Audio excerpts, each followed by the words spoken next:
Hello students, welcome back to the channel. आज हम कर रहे हैं क्लास 8 का chapter 12 introduction to graphs assignment 12.3। Question number 3 है इसका। In the following distance time graph, तो यहाँ पर एक डिस्टेंस टाइम ग्राफ दिया गया है और एक्स एक्सिस पर टाइम दिखाया गया हमें सेकंड में और वाई एक्सिस पर डिस्टेंस दिखाया गया है मीटर्स में। ठीक है, तो इसमें यहाँ पर क्वेश्चन है हमारे फर्स्ट क्वेश्चन है, फर्स्ट पार्ट इसका, find average speed between 0 to 10 second. Average speed find करनी है हमें 0 to 10 सेकेंड। तो 0 से 10 सेकेंड के बीच में एवरेज स्पीड निकालने के लिए हमें टोटल डिस्टेंस निकालना पड़ेगा एंड टोटल टाइम निकालना पड़ेगा। ठीक है, तो उसके लिए आपको पहले टोटल डिस्टेंस देखना है। तो देखो बेटा, हमारा जो कोई भी ऑब्जेक्ट हमारा कुछ भी हो सकता है, कार बस वगैरह कुछ भी, हमारी कोई भी ऑब्जेक्ट हो सकता है। तो उसने यहाँ से स्टार्टिंग किया है ज़ीरो से स्टार्ट किया है और ये उसने डिस्टेंस कवर किया है। तो 0 से ए पॉइंट तक उसने कितना डिस्टेंस कवर किया है? 0 से ए तक 50 मीटर कवर किए हैं। फिर ए पॉइंट से बी पॉइंट तक उसने फिर से 50 मीटर डिस्टेंस कवर किया है। ठीक है, तो टोटल डिस्टेंस उसने कितना कवर किया? 50 मीटर प्लस 50 मीटर। ठीक है, तो यहाँ पर हम लिखेंगे डिस्टेंस किया है बेटा 50 मीटर प्लस 50 मीटर, यानी कि टोटल डिस्टेंस उसने 100 मीटर कवर किया है। एंड टाइम है total 0 to 10 second, 0 to 10 second, तो यानी कि टोटल 10 सेकेंड का टाइम है, टाइम 10 सेकेंड। तो इसकी स्पीड निकालनी है हमें, एवरेज स्पीड निकालनी है। एवरेज स्पीड निकालनी है, स्पीड निकालने का फॉर्मूला होता है डिस्टेंस अपॉन टाइम। स्पीड निकालने का फॉर्मूला डिस्टेंस अपॉन टाइम। तो यहाँ पर स्पीड निकालनी है डिस्टेंस, टोटल डिस्टेंस हमारा 100 मीटर एंड टाइम है हमारे पास 10 सेकेंड। ठीक है, 10 सेकेंड।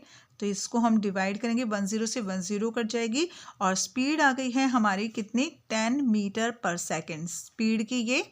ठीक है, एसआई यूनिट होती है मीटर पर सेकेंड। 10 मीटर पर सेकेंड स्पीड हमारी आ गई है यहाँ पर। ठीक है, ये फर्स्ट पार्ट का आंसर है। नेक्स्ट है second part, find speed between 0 to 5 second. ठीक है, स्पीड हमें फाइंड करनी है 0 to 5 सेकेंड के बीच में, 0 से 5 सेकेंड के बीच में, सिर्फ इतने 0 to 5 सेकेंड के बीच में हमें स्पीड फाइंड करनी है। तो 0 to 5 सेकेंड के बीच में आपने डिस्टेंस देखना है। डिस्टेंस कितना है? 50 मीटर। ठीक है, तो यहाँ पर हम लिखेंगे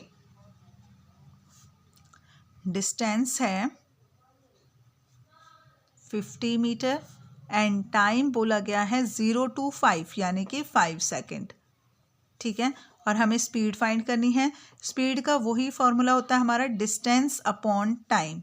ठीक है, डिस्टेंस अपॉन टाइम। तो यहाँ पर डिस्टेंस है हमारे पास 50 मीटर एंड टाइम है 5 सेकेंड। 5 × 5, 5 × 5 और ये 0। ठीक है, तो कितना हो जाएगा? 10 मीटर पर सेकेंड। तो इसमें भी हमारी स्पीड आ गई है 10 मीटर पर सेकेंड। ठीक है, तो ये था हमारा सेकेंड पार्ट इसका।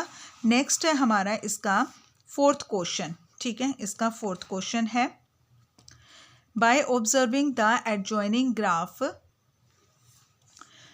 Find first part change in Y if X changes from -4 to 0। Second part change in Y if X changes from 0 to 4। Third part give the reason why change in Y is same in first and second. ठीक है, तो इन क्वेश्चनों के हमें answer देने हैं। तो यहाँ पर जो हमें ग्राफ दिया गया है उसको पहले आपने ऑब्जर्व करना है। तो यहाँ देखो, ये एक्स हमारा एक्सिस है, ये वाई एक्सिस है। एक्स एक्सिस पर हमें दिखाया गया है, ये एक लीनियर ग्राफ हमें यहाँ पे दिखाया गया, क्योंकि यहाँ पर जो हमारी लाइन है ना वो क्या है? बिल्कुल स्ट्रेट है, तो इसको हम लीनियर ग्राफ कहते हैं। ठीक है, ईच और इसका स्केल दिया गया है, each 5 small square is equal to 2 units on both axes. ठीक है, तो यहाँ से पहले हमें क्या हमने फर्स्ट पार्ट है change in Y if X changes from -4 to 0, कि अगर एक्स -4 से 0 में चेंज हो रहा है तो वाई में क्या चेंज हुआ है वो हमें बताना है। ठीक है। तो उसके लिए हमें चाहिए इनके कोऑर्डिनेट्स। तो सबसे पहले हमें इनके कोऑर्डिनेट्स फाइंड करने पड़ेंगे। तो देखो बेटा, एक पॉइंट हमारा यहाँ पर है, एक पॉइंट हमारा यहाँ है और एक पॉइंट हमारा यहाँ पर है। ये 3 पॉइंट्स हैं और इन 3 पॉइंट्स के हमें कोऑर्डिनेट्स फाइंड करने हैं। तो यहाँ पर इस पॉइंट के कोऑर्डिनेट क्या होंगे? एक्स का है, एक्स कोऑर्डिनेट है -4, एक्स कोऑर्डिनेट है -4 एंड वाई कोऑर्डिनेट है हमारा 0, -4 एंड 0। अब इस पॉइंट के कोऑर्डिनेट्स हैं, y कोऑर्डिनेट 2 है और x कोऑर्डिनेट है हमारा 0, ठीक है। x coordinate 0 and y coordinate है 2, 0 एंड 2, ठीक है। नेक्स्ट है यहाँ पर देखो, x कोऑर्डिनेट भी हमारा 4 है एंड y कोऑर्डिनेट भी हमारा 4 है, ठीक है। तो ये है हमारे इसके पॉइंट्स, ठीक है। x, ये हमने इसके पॉइंट्स निकाल लिए हैं। अब हम करेंगे इनके, ठीक है। तो फर्स्ट पार्ट हमारा क्या है? Change in y if x changes from -4 to 0। तो फर्स्ट पार्ट में y में चेंज बताना है कि अगर जब x हमारा चेंज हो रहा है -4 से 0 में, तो पहले हम इनके कोऑर्डिनेट्स लिख लेंगे, जो जो हमने कोऑर्डिनेट्स यहाँ पे फाइंड किए हैं, x और y की कोऑर्डिनेट्स। तो x का कोऑर्डिनेट हमारा क्या है? पहला -4। अगर x -4 है तो y है हमारा 0, और अगर x 0 है तो y 2 है, x 0 है तो y 2 है, और x अगर 4 है तो y भी 4 है, ठीक है। तो यहाँ पर आपको क्या चेंज दिख रहा है? देखो, -4 से अगर x हमारा -4 से 0 हो रहा है तो हमारा y 0 से 2 हो रहा है, ठीक है। 0 से 2 हो गया यानी कि इंक्रीज हो गया है, ठीक है। तो यहाँ पर क्या आ जाएगा? इंक्रीज हो रहा है, 0 से 2 हो गया है। तो इसके आंसर के लिए हम क्या करते हैं बेटा? जो नीचे वाला पॉइंट होता है उसमें से हम ऊपर वाले को माइनस कर देते हैं। तो यहाँ पर आ जाएगा 2 - 0 यानी कि 2, ठीक है। तो फर्स्ट पार्ट में हमारा जब x -4 से 0 हो रहा है तो y में चेंज हो रहा है वो 0 से 2 यानी कि 2 का चेंज हो रहा है उसके अंदर, ठीक है। 2 का चेंज हो रहा है।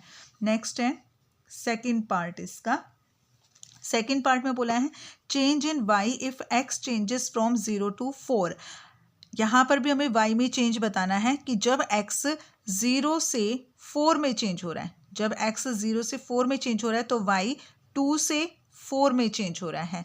तो यानी कि नीचे वाले उसमें से हम ऊपर वाली वैल्यू को माइनस कर देंगे। तो 4 में से अगर हम 2 को माइनस करेंगे तो कितना चेंज हुआ? 2। तो इसका आंसर भी सेम आया है कि जब x 0 to 4 हो रहा है तो y के अंदर भी 2 का चेंज हो रहा है, y भी 2 से 4 हो गया है यानी कि 2 का चेंज आ गया है, ठीक है।